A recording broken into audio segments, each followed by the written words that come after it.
right, welcome back to Berrien birding, and it's mid-October now, so we've got fall migration well underway. And for me, it's been about a month and a half since I've had a bird to chase, and that all changed just a couple days ago when Matt posted something on the alerts. Yeah, that we've both been checking out gull flocks, looking for Franklin's gull and looking for California gull. And here finally was California. That kind of my screen for California is usually a bird with a little darker mantle than the surrounding herring and ring-bills, which works for Thayer somewhat as well. This was an overcast day, and an overcast the gulls get a lot darker. And so that darker mantle really stood out that Josh had. I think he counted over 30 lesser blackback gulls, which is a Berrien high count. It must be pushing the state high count too. But the blackback gulls were just black as night that day.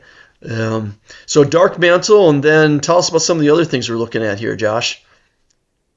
Yeah, dark mantle. Look at the eye. So dark eye is a big thing with California gull, and to herring gull can show any of these features, but obviously, the combination of all of them together are going to point to California gull.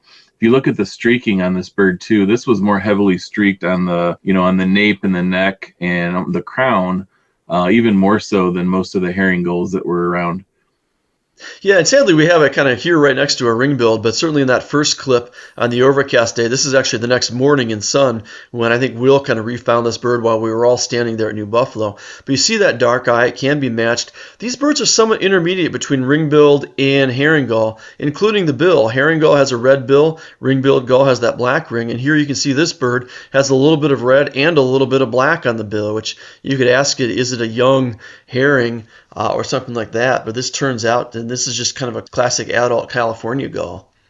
And here you can see in the bright sunlight the greenish yellow legs, which is another marker for this species.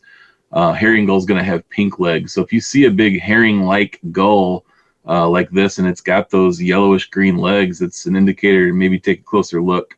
Yeah, leg color is hard. I find it hard sometimes even when I'm standing next to the bird to really say what color the legs are. We're going to talk about that more of some blackback gulls in an upcoming video.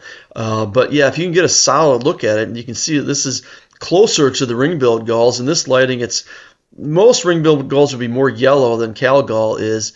Here it's more just kind of that gray-green, but certainly far less than the pink of herring gull. But we're lucky here in Berrien. We get more California gulls here than we get than almost anywhere else in the state, just being in the southwestern corner. We're geographically closer to them than most people are. But this is a fun bird. This is a specialty for us in Berrien that no one else in the state can really expect.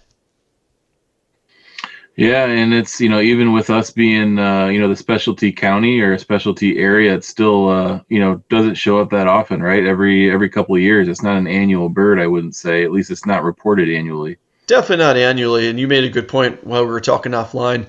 These birds could be kind of stealthing underneath the radar. The immatures, which you occasionally see, are even harder to pull out. But it's just a good lesson. If you keep going, checking your spots, you'll be rewarded, and we were this time. Hopefully, this is going to get us on a roll, and we'll hopefully have more rarities to come.